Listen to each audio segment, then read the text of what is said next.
Welcome back, everyone. Today's video, we're going to be um, checking to see why this Grand Caravan is leaking oil. These 3.6 pentastar engines are very known to, or well known to, have oil leaks coming from the oil filter housing plate that houses your oil filter switch and then your oil filter itself, and it sits in the valley of the engine. And like I mentioned, it's a very common issue that these trucks have, or this engine has, that it's not if but when it's going to start leaking oil. But this one is leaking from there. And like I mentioned, it's a 2017 Grand Caravan with the 3.6 Pentastar V6 engine in it. And I know most of my videos start off with I haven't done anything and I already removed the engine cover, but this one, as you can see, still has the engine cover. So like I mentioned, we're going to be replacing it with the upgraded Dorman piece so that it doesn't leak as in the near future with this as well. So follow along. So like I mentioned, usually when I start the video, it says I already started or I already removed it. So we go ahead and remove it. And then for right now, we're going to remove this hose, right? Get this out of the way. We're going to remove the airbox tube, the intake tube, right? So that we can bring this whole piece out, this entire piece out as one unit. So we're going to have to disconnect a couple of hoses, connectors, things like that from it. But this is where that filter housing lives. Like I mentioned, if you were to look in there, there's going to be a lot of oil.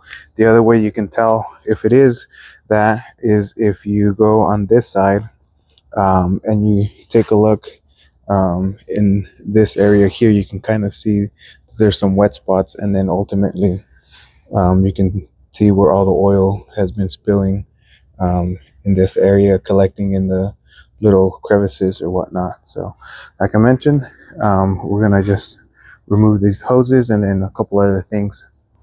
So the intake box is out. You just have to remove it from this PVC hose that's located on the side of the engine. You just follow it where it's at, loosen up this clamp, and then there's these just little clips that you remove to get this out. So for this piece here that goes that it connects to the intake boot or hose, it's connected to it and it sits out back and it connects to your throttle body, right? So there's like a little rubber piece here that you remove, right? And then these two are just rubbers on a little plastic ball that they just go onto, so you can lift up and then back to get it out. So for this, it's just like I said, the intake hose is on one side. This goes into your throttle body, and then there's a sensor here that you need to disconnect, and then you'll be able to get that out of the way, because you need to get this out of the way to get to some bolts. Okay, so that part I just referenced, right, it hooks up to here, right? And then in the back, you'll see this little nipple, or I don't know what you would call that, two of them that it goes into. For this side over here, we're going to we remove this hose here, the connector here, this hose here, and then this vacuum hose that goes in the back. Sorry, I'll do that one more time because it's probably hard to see. So I disconnected this hose here, this connector here, this hose here, and then this hose that goes right in the back. And then I'll show you once I remove the intake where you need to get that out from. There's also these bolts back here that you're gonna have to remove. There's one here, and then there's two up at the front behind the water pump, or the water hose, or coolant hose, I guess, radiator hose, whatever you want to call it, right there. And the other one is right there as well. Okay, so now that I have this off, and you get these, they're 8mm, right? And the bolts that you'll see are right here, right? 8mm. There's 7 of them, 3 across here, 3 across here, and then there's one right there. There's, you can see 7 of them, right? And then for this, I think I mentioned the hoses earlier. There's a hose here, the sensor, a hose, the hose that goes back here, and then these are the 10 millimeter bolts that I had mentioned, or nuts, excuse me. You are going to have to remove a bracket, and I'll show you guys here in a second where this goes to be able to get this out of the way, because the one is in the front too, they slide in. You can't just pull it out, you have to push it out away from you and then up to get this out. So that bracket that I was mentioning that holds on is this right here, right? And then there's just a bolt that holds it in place, or a stud that holds it in place in from the front. You can see where it goes right there.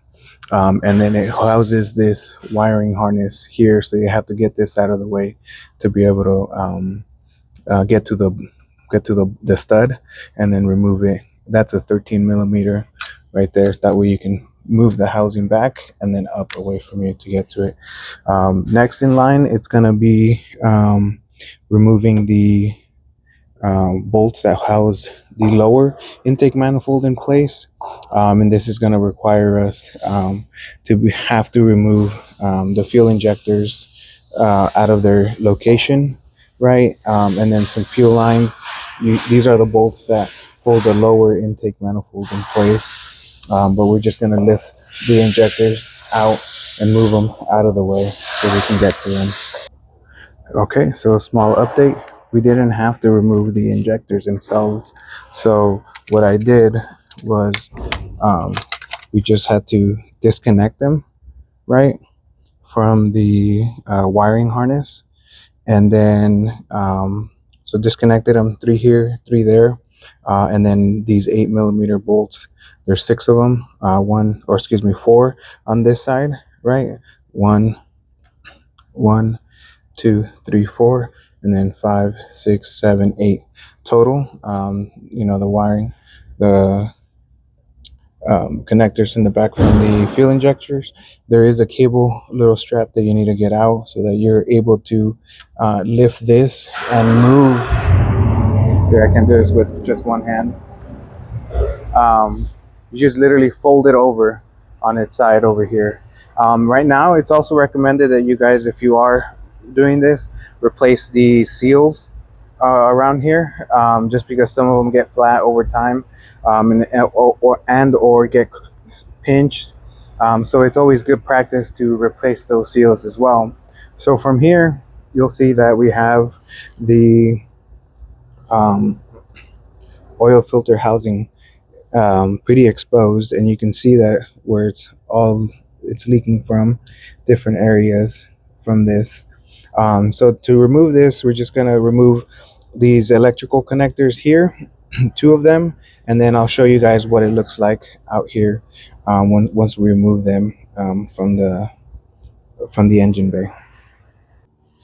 Okay, so now with it removed, like I said, this sits, I'm not going to flip it over because it's going to have some little bit of oil still in it, but it's the 2 sensors I mentioned earlier, right? Oil pressure and oil temp, and then this coolant pipe that also goes there as well. With that being said, right, there's going to be oil, so I would say recommend put some rags down to get in there so that you can catch as much as you can from it. But as I don't know if you can see, but this gasket should at least be somewhat up above the surface, right? Right now they're completely flat, all of these, to include the one that goes for the that sits on there as well. It's completely flat. Part of the reason why it was leaking oil or whatnot. So, but yeah, so we'll replace this with the Dorman, like I said, upgraded one, and then I'll show you guys here in a second what that looks like.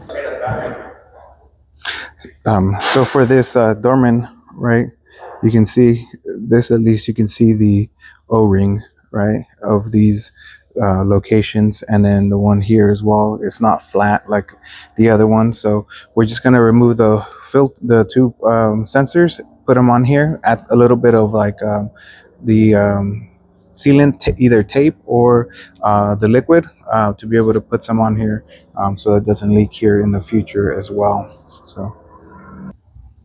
So now with the new one in, like I mentioned, it's just these 2 connectors here, the hose that sits right behind this, make sure you clip it on. I use the sealant on the threads here, but it's to remove the bolts from there. I didn't think I mentioned it. They're E8s, so there's reverse star from what it is here. So it's a star or Torx, but the other side of where they make the stores. So there's just those three that you can see right here, here, and then here and here. That whole disc plate as well from so it comes in two pieces if you buy the dormant upgraded one, and then a couple of O-rings and things like that. So but for the most part, this is it. Like I mentioned, you should put some rags down so that you can one cover the intakes, and then at the bottom there's going to be coolant and some oil that has been collecting over time. For that, I would recommend that you I didn't mention this at first, but drain some of the coolant out of the system, and then obviously if you're going to do this, your oil change is highly recommended after all of this. But yeah, like always, thanks again for watching. Until next time, see you soon.